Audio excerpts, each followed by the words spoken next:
Okay, you want to talk to Placebo? Do it now. Just give us a call right now. Now, as you know, all top bands perform live on MTV. And about a month ago, even less than that, Oasis recorded an unplugged session in our very own studios. And as you know, well, Liam did... Right, welcome back. I'm hanging out. I got Brian from Placebo right here, sitting next to me. And, well, there are quite many questions I'd like to ask you. Because, first of all, a great performance. It was beautiful. Awesome. Thank you. Absolutely awesome. Down. I just want to ask you, like, you recorded this album, which I'm going to show you right now, which is an eponymous album called Placebo. And this is the first single, Teenage Angst, the song you heard before.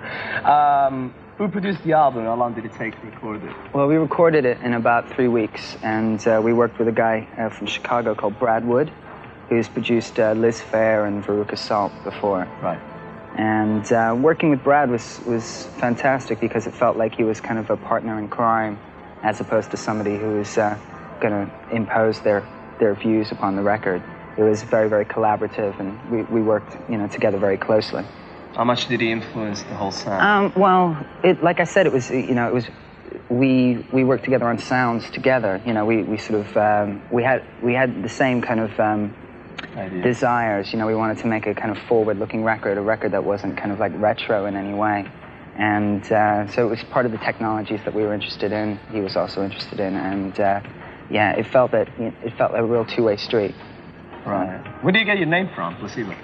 Well, at the time that we were choosing names, we were quite amused by the fact that there were a lot of people, a lot of bands naming themselves after drugs, so we thought we'd name ourselves after one that didn't work. All right. And yeah, it's a bit sneaky, and we like that, the sort of like deceptive aspect of the name.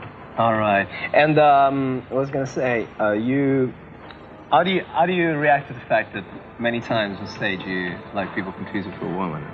I think it's quite amusing, actually. I mean, I guess I play up to it.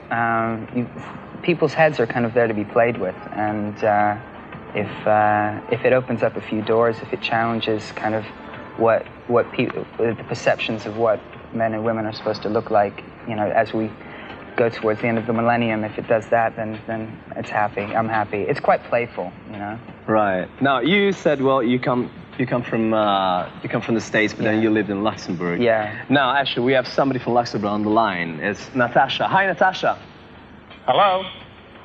Natasha, Hi? Can you hear us? Yeah. Yes? Hi. What's your question? I wanted to ask whereabouts Brian lived in Luxembourg. I lived in Zonneweiler, actually. Oh. Yeah, on the way to Remisch. Yeah, I know that. Yeah. And did you like Luxembourg? Sorry? Did you like Luxembourg? Did I like Luxembourg? Yeah. Well, it's quite quiet. It wasn't as exciting enough for me, to be honest with you. But I'm sure you understand. Yes, I understand. Thank you. Okay, time for the next caller. It should be Rolf from the UK. Hello? Hello? Hi, how are you? All right, thanks. What's your question? What's the most expensive thing you've ever bought? The most expensive thing we've ever bought? A couple of guitars, I think. We were just in America, and we just bought a Fender guitar for $3,500. That's pretty expensive. Right. But it's an old, very, very rare guitar, so...